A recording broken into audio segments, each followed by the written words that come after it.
what we're going to require to do, sir, is we're going to have to take some of your details, alright? Don't give me details, it's just not personal, I just don't give me details out to people. Okay, well, you've been taking photographs into the police yard and you've already admitted you've been taking photographs of vehicles in the yard, quite a lot of which are private motor vehicles. Alright, we are going to have to satisfy. We are going to have to satisfy you are ourselves. saying that you have been taking pictures of private vehicles. I've been taking pictures of the marked cars. That's what I admitted to. Okay, well, we don't know what's on that camera at this moment in time. Alright?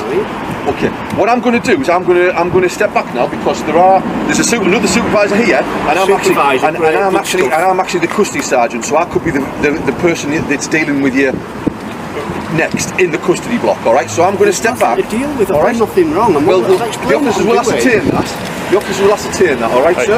Okay. Sorry, what's your name again? That's what I said. Don't give me details. Just wait there. Can you stop surrounding me? Right, we're not surrounding you. Obviously, how can we talk to them? What's the documentary regarding? Because obviously you got to understand there's a lot of personal vehicles in there. I'm not trying to get there. But we don't know that, do we? Right from the outset, these officers show exactly what's wrong with reactive policing.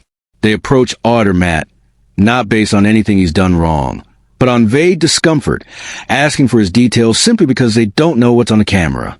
That's not suspicion. It's a fishing expedition dressed up as authority.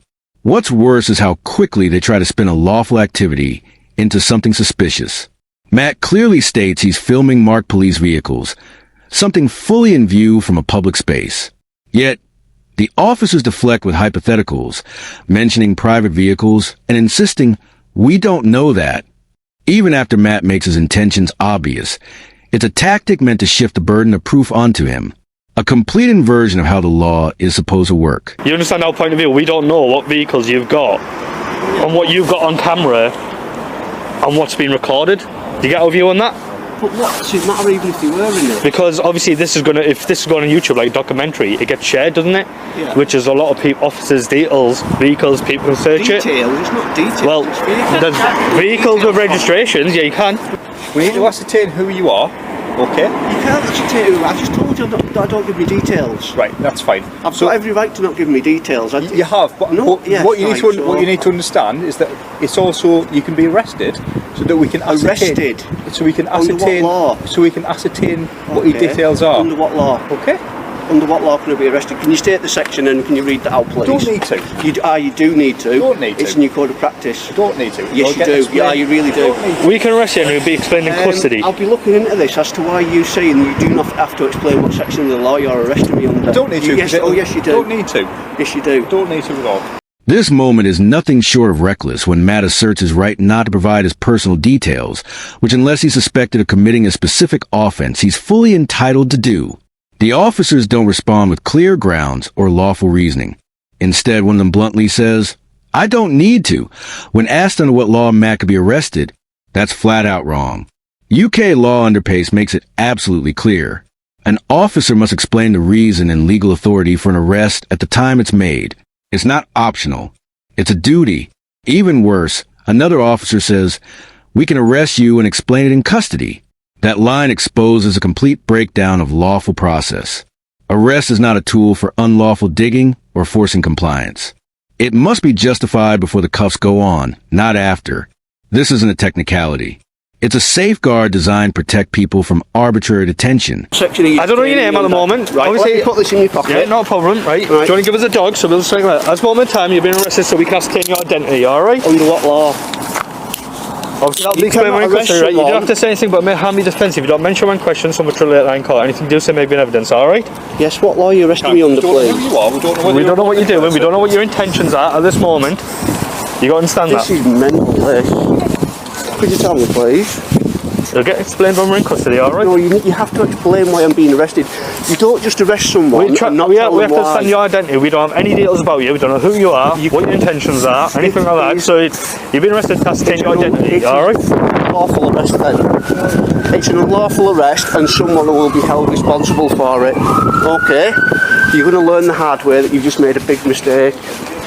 You really are. Stand here for us, alright? So you can't tell me what you've arrested me for? Yeah. You've arrested me to ascertain my details? Yes, that's true. Right, that's an unlawful arrest, sir. Matt wasn't disruptive, threatening, or obstructive.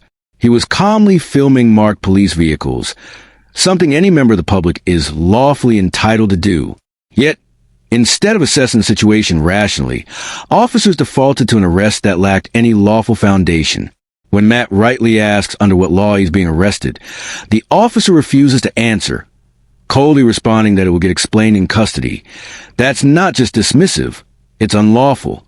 Under Pace Code G, officers must inform a person of both the fact they're being arrested and the legal grounds for that arrest at the time, or as soon as practicable. Saying we'll explain later is not only a blatant violation procedure, it strips citizens of their basic legal protections in the moment they need the most. Doubling down, the officer declares the arrest is simply to ascertain who you are, as if suspicion alone justifies handcuffs. But UK law does not permit arrest merely for identification purposes unless it's directly tied to a crime. You're officially going to be retrained and spoken to for that. It's alright. I'll privately prosecute you as well. You don't arrest someone, not tell them what section you've arrested them under. This is illegal what you're doing. And you know it, and that's why you're quiet. The grounds of your and the necessity of your arrest will be provided to the You custody provide sergeant. it when you arrest someone. They'll be given to the custody sergeant. You provide it when you arrest someone. You'll learn the law the hard way. I'm a law-abiding citizen, and you've arrested me for no reason other than you want my details. Doesn't work like that, fella. Have you got anything to say with regards to the situation? I'll explain to the custody sergeant. If the custody sergeant agrees and The accepts custody it, sergeant will agree. and then it makes it a lawful arrest, because obviously that's on the custody sergeant. No, it doesn't. The law is above the custody sergeant, buddy. Okay? If the custody sergeant agrees with you, then he's wrong. What's right is the law. Not the police, the law. The officer genuinely believes that as long as the custody sergeant signs off on the arrest, then it automatically becomes lawful. But that's simply not how the law works. And Matt, to his credit, shuts that down with clarity and precision. A custody sergeant is not a judge, nor is their agreement a magic stamp that overrides legal standards. Arrests must be based on objective legal grounds, not just internal agreement. Between colleagues, what makes an arrest lawful isn't who rubber stamps it. It's whether it meets the clear legal threshold set out by law. And in this case, it plainly didn't. What we're seeing here is a warped chain of logic. If my colleague agrees with me, then I must be right. That's not accountability. It's circular justification. Absolutely no need for this. There wasn't. I explained exactly what I was doing. What's your number, sir, please? 2715. Would you agree that this is a lawful or unlawful I'm not arrest? discussing it with you. Do you know why? I'm not discussing because it with you know. I'm not discussing You it know. with you. Do you have to give I'm the not reason? discuss- I'm not Do you have to discussing give the it- I'm not reason discussing why anything you with you. arrest someone, not or do you not? Do you just arrest them I'm because you not feel like discussing it? anything with you.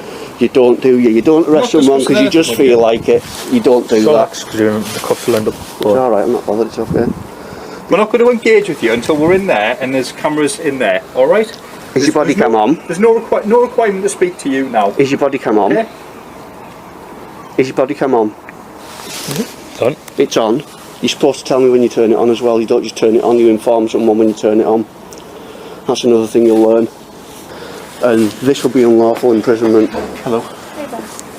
I've been unlawfully arrested and now I'm looking at unlawful imprisonment as well. Why do you think you've been unlawfully arrested? Because I've not been told why I've been arrested, what law I've You've been broken. arrested under Section 58 of the Terrorism They never Act told me 2000. that. They never told me that.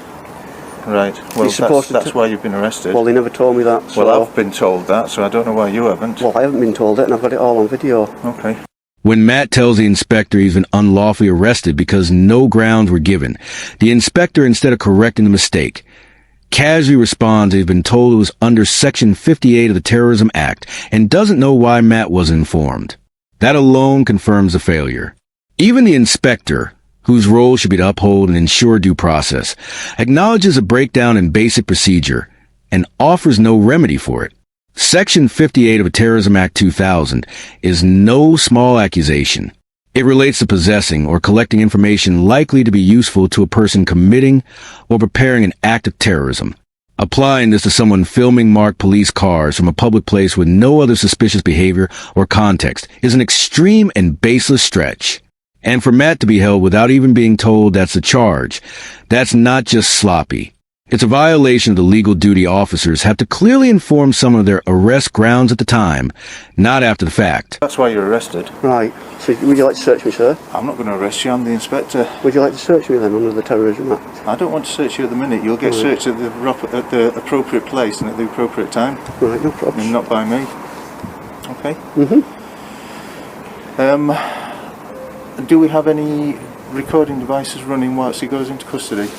I'm allowed to do that, by We've the got way. a body camera, just his phone, which is still inside his pocket. We're not sure if it's still running. Yeah, leave that alone, don't turn it off. Right, I'm going to turn it off because you're entering a police building. I'm allowed to record, I'm allowed to have it running. Not within It's a me police right, yes building. I am. It's me right, you need to check that. If you turn that off, that's another thing that'll be a That's an problem. argument we can have at a later date, but for now It's we're not an going to turn it argument, off it's a policy. because I want to be recorded of what happens that's to happening me. here is recorded by that camera there Right. and by that camera. Can I just say, I would there. like a copy of Okay. that, do not delete it, and I want a copy of that also, don't delete it. If we decide that it's necessary for you to have a copy, if there are any charges brought against you, If I want a copy, I'll get a then copy. that will be made I available will get a to copy you. no matter what, whether I have charges or not, I will get a copy. Right, possibly. Okay, no, Okay. definitely. Again, I promise you. That's a Do discussion. you not know that I'm entitled to that? You are if you apply for it, and we Exactly, deem, I will we have- deem no, you that don't. it's I not have to have it. a matter of public protection to When the footage is requested by Matt,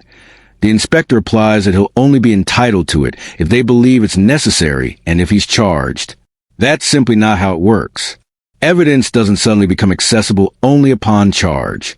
It's a fundamental part of due process that individuals have a right to access material relevant to their case, especially if it may exonerate them or reveal misconduct.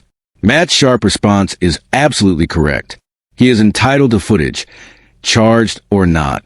Under the Data Protection Act 2018 and UK GDPR, any individual has a right to request CCTV or bottom camera footage that features them for a subject access request, and police forces are legally required to comply unless specific exemptions apply, such as risking an ongoing investigation, which would need proper justification. The idea that the police get to arbitrarily decide if someone is allowed access to footage of themselves is flat out wrong. Which it won't be. But then there's no So, argument, you know, is there? exactly, there's no argument. Let's tell you that straight away. You should know that. You shouldn't really have to be told that. You should say, yes, I'll give you it. But I can't say yes, I'll give you it because I don't know whether. Right, well, you know, you're gonna be either way, you'll know I've got entitled it. I am entitled to it. Right. Right, come on. Obviously, I don't know your name, so it's just Matt, yeah? Right, Matt, we'll just come in front of you. Alright, just watch that strip. You'll have everyone in here. Take the steps in there.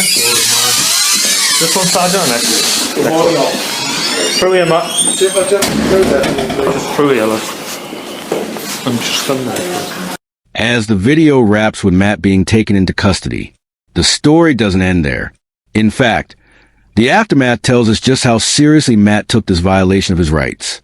In a comment made shortly after the incident, Matt confirmed he would 100% be pressing charges.